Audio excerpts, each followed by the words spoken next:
Okay, today we're talking about the most powerful form of magic that exists, and I have been reluctant to talk about this because I haven't fully understood it. I have studied magic and all of the forms that I have found, um, both in books and on the internet, um, and in deep meditation and in communication with higher beings and in my own personal life. And I think that the only way that you can really understand magic is to feel the energy of its happenings in your own life.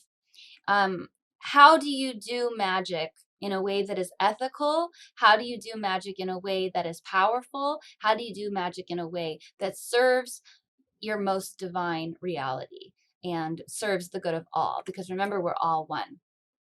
I met a friend recently, and my other friend said, "Oh, that person put a love spell on someone else," and it made me think a lot about that, you know. And I've heard people say, "Is make up a love spell? Is carrying yourself a certain way a love spell? Is it a love spell to research what somebody likes and then talk to them about it?" You know, so these are all questions that we can ask ourselves, and we need to really analyze what we're doing. So if we come from the understanding that magic is simply always flowing through us, that's going to be our best place to start, because the magic that flows through us is constant, and we are creator beings. We have the ability to manifest realities around us. We have the ability to change reality. We have the ability to build physical things that affect other people's life. We have the ability to act in certain ways that affect other people's life, other animals, the earth itself, other realities. We emit an energy that affects other beings. That is magic. We're just going to go with that definition, okay? Where the energy that we emit that has an effect on this planet is magic. How do we focus that magic?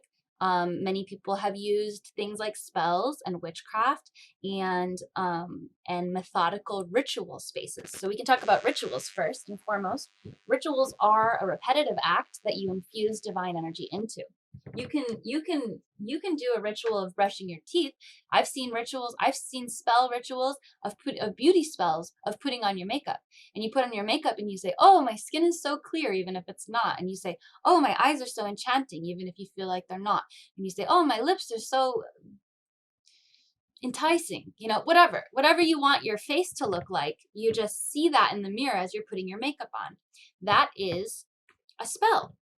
And that spell is working within your own consciousness. Another thing that we can think of, so remember, ritualistic practice is really important. You can infuse energy into your ritualistic practices, and that helps your brain, because your brain is a system of thought, obviously, but of physicality. It's a physical structure. So when you're thinking, you're actually changing your brain. And when you're pairing sight, sound, the senses, all the senses, with thought, and you're pairing that with action as well, with somatic energy of physicality of moving, you're ingraining the thought into your brain in a very strong way. So if you do your makeup every day and you say, "Oh, I'm just so beautiful, I'm absolutely glowing," then every time you're adjusting your makeup in the day, you're constantly thinking of that. And then if you're thinking of your face, that's your thought. And then the second step, okay, so we've got ritualistic practices. That's going to get the thought into your brain. You have to have energy inside yourself that gets emitted out into the world for it to be magic. That's why it's so important to set your intention correctly. If you're doing magic and you're not setting your intention correctly, or you're thinking, if you're saying, "Oh, I'm so rich," but you're poor, and you know that in your heart, the energy that you're carrying when you send out the energy, when you actually do the magic, that's what's important. You have to think of the energy. It's not just the words. We are so used to saying words that don't actually equate to the energy, right? So you have to feel the things you're saying for them to be real, for them to be put out into the world.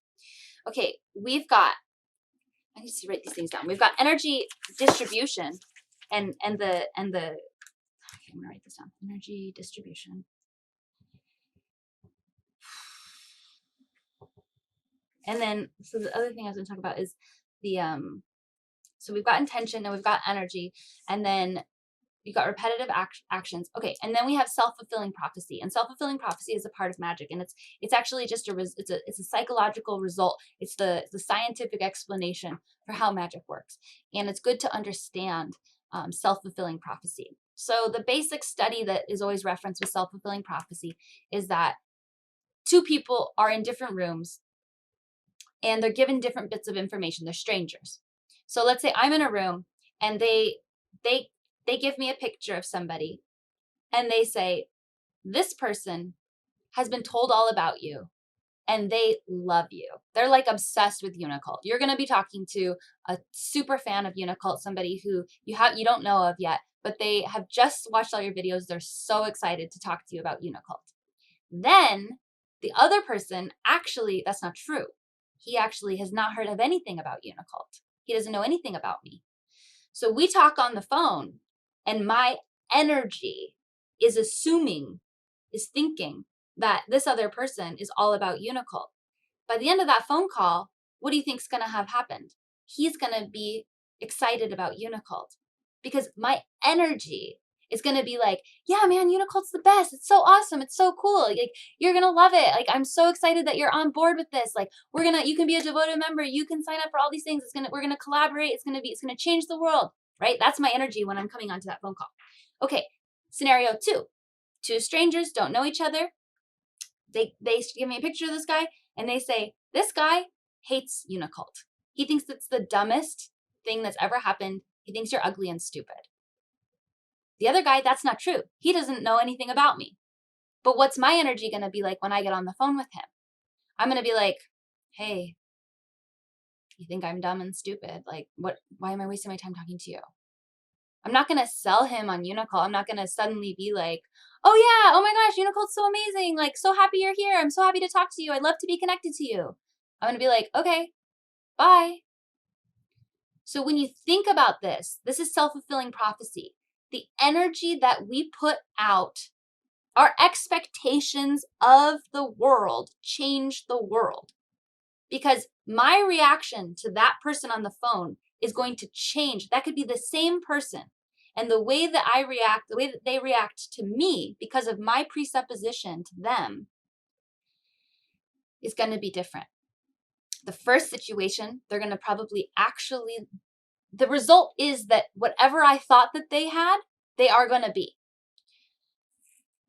What is your obligation? What is your responsibility to other people? If you walk around saying, everyone is in love with me, and you approach every situation from that place where you're like, people are like obsessed with me, and you believe that, and you have that energy, and you're going around feeling that, maybe it's not completely true, but maybe you're going to be acting in a way that creates that reality around you. This is where reality creation comes in. And when we're talking about spells, there's the misunderstanding that a spell should be a big blast of energy that we concentrate, and we sit down in a ritual and we light our candles and we just focus, and we just blast energy all at once. That is powerful, but it's not as powerful as consistent energy. Consistent energy. Think about a drop of water on a rock. If you just drop a bunch of water on a big bucket of water on a rock, nothing's going to happen. If you have a drop of water on a rock for a year and it's the same amount of water, what's going to happen? Well, maybe it'd be more water. But I'm just saying, you have an easier time with your energy if you slowly distribute it constantly and consistently into your reality to make the changes that you want to see in the world. And it begins within. It begins within. You have to believe in yourself. You have to believe that other people care about you, that your work is valued, that you are abundant, that you are safe, that you are secure. And you have to believe it constantly and consistently for any major results to happen in your life. And when you do that, your life will transform. So what is the most powerful form of magic that I have uncovered? It has to do with anxiety. And if you suffer from anxiety, you're actually at an advantage in this case. If you don't suffer from anxiety, you're going to have a harder time attuning to the frequency that I'm going to be talking about. Most people have experienced anxiety, or at least some level of discomfort with situations. Let's use the idea of going to a party that you don't know anyone at.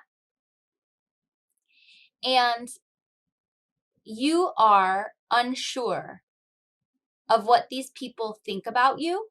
You're unsure of what these people know about you. And you're over analyzing their facial expressions and their intonation and how long they talk to you and when they leave your conversation. And you're trying so hard to present yourself in a way that is favorable, but you don't know if you're doing it right and you don't know if you're doing a good job. And it gets really tiring because you're constantly trying to figure out how other people feel about you at this party. And then you take every little thing like, okay, well, that person laughed at that joke, so maybe I should tell more jokes like that. And that person walked away from the story, so I won't tell more stories like that. I think most people do this to some degree. This is anxiety. Let's call this anxiety. This is an anxiety. But what did we just talk about with self-fulfilling prophecy? This is the concept of creating your own reality. And the way that I see this, I'm going to tell you a quick story and we're going to come back to the party analogy. I dog sit. A dog I dog sit. It's really important nothing happens to this dog because that's my income. And also I care about the dog, obviously. But I'm like freaking out that this dog has run away from me. And suddenly I see with my third eye, the lines of energy, almost like Donnie Darko you can kind of think, but like of where the dog could go. I'm looking at the dog. I'm thinking, is the dog going to run into traffic? Is it going to come back to me? Is it going to go into that person's yard? What's going to happen? I see all the potential. And I realize the dog doesn't know either. And the way that I conceptualize of it is like a bouncing football. And you don't know which way it's going to go. The energy is chaotic. No creator being has taken responsibility for it. Energy needs to be taken responsibility for. Energy needs to be directed. Okay? So I was sitting there looking at this dog, could have gone into traffic, could have gone any which way, and I see that he also doesn't know which way he's going to go. And I suddenly said, I take responsibility for this energy. I take responsibility for this energy, and the dog is going to come back to me. Dog came back to me right away. He looked at me, he got it, he came right back to me. That is not going against free will because the dog hadn't taken power over his own energy either. And that's a slippery slope because we have been disempowered in this world to not understand how to take responsibility for our own energy, which is why a lot of evil people have been able to take control of the masses. But this is part of your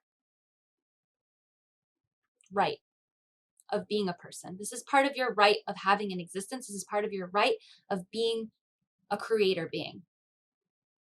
So you're at the party and you realize that what's happening. So this is the key. These anxieties, these worries, these little fears, these little voices in your head of what are they thinking? What are they doing? How are they gonna? This is the bouncing football. When you feel this energy of not knowing how somebody feels or what's going to happen, or am I going to get the job, or am I going to run out of money, or am I going to, get in a car accident, or am I going to arrive safely? You don't know. And you feel fear and you feel anxious. That is good. That is an indication that you have the opportunity. That is a little light in your head that says this energy has not been accounted for. It's a little notification. Do you want to account for this energy? Do you want to direct this energy? And that anxiety is your clue. It's a notification in your brain to say, oh, I'm feeling upset and anxious and uncomfortable because no one has taken responsibility for this energy, and I can take responsibility for this energy. Unicult principles. We're all one. We're all one. If you do harm to somebody else, you're harming yourself. Unicult rule number 2, do no harm to anybody, including yourself. Okay? Act with love. Act with your true heart's desires. Look into your true heart and say, what is it that I want to see in the world that really would benefit me and everybody else? And act with that intention. You guys should already know this. We don't need to waste any more time on deception or forms of control that are not beneficial. Okay? We want to blast divinity from ourselves into this world so that it changes to be into Unitopia, to a Unitopian paradise for us all. That's beautiful. That we can do. When you have anxiety about someone not liking you, about not fitting into a social situation, about not making enough money, about all of these things, you say, I take responsibility for that energy. I am loved. I am appreciated. I am aware. I am divine. I am kind. I blast divinity into the world. You can pair this with ritual actions. You can pair this with ritual thought, repetitive thinking. And if you have trouble matching your words with your energy, let's say, for instance, you have really low self-esteem and you feel really ugly. You feel like a freaking ugly, ugly, ugly person. You just want to hide. You would wear a bag on your head if you could. And when you say, I am beautiful, it sounds like your energy wants to throw up and you're like, I don't feel like that's true. How do you reconcile that? If you say, I'm rich, I'm so wealthy, I'm so abundant, and then you haven't paid rent, that energy is not going to be consistent with your words. How do you reconcile that? And I'm going to give you a life hack. Life hack as learned by the I Am Foundation, which is to say, I trust whatever you conceptualize as something higher, your higher self, God, whatever else. You can say, I trust the spirit of Uni. I trust God. I trust my higher self to provide me with all the abundance that I desire. That changes your energetic imprint from worry to trust. And when you're in the energy of trust, that's the same energy as abundance. When you trust, so if you're feeling ugly, you can say, I trust my higher self to shine beauty through me so that my physical appearance actually changes and I'm actually beautiful. And everybody who sees me just sees beauty. You guys know that I have a weird face, right? But I shine beauty through it because I'm bringing in my higher self and I'm shining it through. You can do this with all parts of your life. And you say, I trust my higher self or the divine, whatever you conceptualize of. I trust God to shine divinity through me so that I become whatever I want to become. Well-liked, admired, fantastic, whatever. And when you remember this key, this one weird trick of when you feel anxious, when you feel a little bit discomfort, I drive around in LA. That's a chaotic, stressful situation. There's a lot. It's like an exhilarating video game. I'm talking about 6 lanes of traffic, 2 exits happening at the same time, people merging. Everybody's on their phone. No one's looking at the road. Only about 2% of people are in self-driving Teslas at this point. How do you feel good while you're in a car and you know that there are so many bouncing footballs, lines of energy all around you that could happen chaotically at any point. I say, I'm feeling this anxiety, alert. No one has taken responsibility for this energy. At least I haven't in myself. That's the only thing that matters. Begin within. I take responsibility for all energy on the road to be harmonious. And then I get in the car and it's all harmonious. It's beautiful. It eases me, it helps me be aware, and it puts me in a position of acting in a way that is manifesting into my reality harmony from my heart and from my car and from everything that I am and everything that I touch and everything that I do. So that is the most powerful form of magic that I know of. Consistent energy paired with ritualistic action, paired with the understanding that all energy must be accounted for, paired with divinity. If you have those 4 things, you can do anything in this world, and you will literally change the world with your power and with your beauty and with your divine energy, which is what I mean when I say beauty.